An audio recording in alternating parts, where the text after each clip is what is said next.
Hey, it's me and Sadie again. As you know, solutions are made up of two things, a solute and a solvent. Now, in today's lab, we'll be exploring the properties of both using a potato. And suddenly I'm hungry for French fries. How can you be thinking about food when we've got so much exciting science to do? Fine. In this first part of the experiment, we'll be investigating osmosis by placing potato pieces into three different solutions. One that is hypotonic in regard to potatoes, a second one that is hypertonic, and a third that is isotonic. We get to use the potato borer. Now be careful because this bad boy can bore a hole right through your hand. Make sure you hold the potato on the table like this and push the borer in like this. Now, if the potato piece gets stuck inside the cylinder, just use a glass stirring rod to push it through, like that.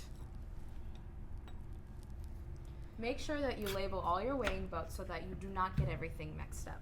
And also, when you're recording your masses, make sure you measure up to 3 decimal places.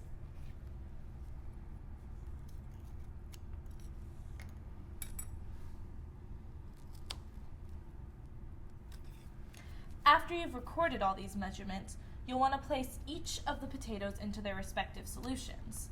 Now, they'll need to stay in these solutions for 45 minutes. So go ahead and continue on with the rest of your lab while you're waiting for these 45 minutes to be up. After the 45 minutes has expired, you'll remove the potato pieces and remeasure their textures, lengths, and masses. By comparing the potato pieces before and after the 45 minutes, you can make conclusions about whether the water flowed into or out of the potato pieces. And remember that water always flows to the higher solute concentration. So the potato that gained the most mass gained the most water. And if your potato lost mass, it lost water. Once you're done, you can throw away the potato pieces and dispose of the solutions that are in the beaker into the sink. In the next part of the lab, we'll be using nickel sulfate to create different complex ions.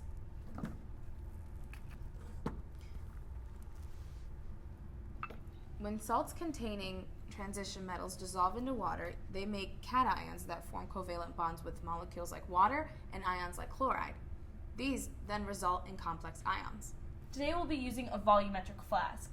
Now, volumetric flasks are very expensive because they're calibrated to accurately measure up to 2 decimal places. When making your solution, be certain to fill the flask only about halfway with water.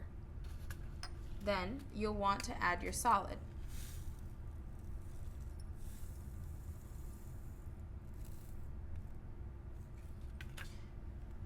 Then, cap it and swirl it around for a bit until it dissolves completely. Now, once you've dissolved all of the solid, you'll want to fill up the flask with more water until the meniscus is at the line.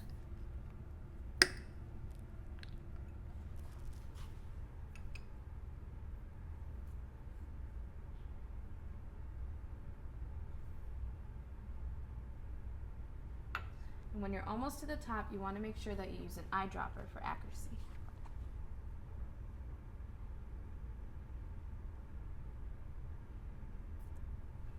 Once you've added the water, you'll want to cap it again and invert it multiple times to ensure that the solution has mixed completely. Whoa, that's a pretty green color.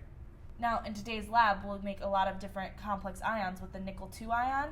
And what's cool about each of these different ions is that each one creates a different unique color solution. This one is pretty green.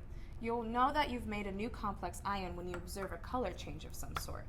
Like this one. Katie will add ammonium to our nickel sulfate solution. Then you'll notice a color change.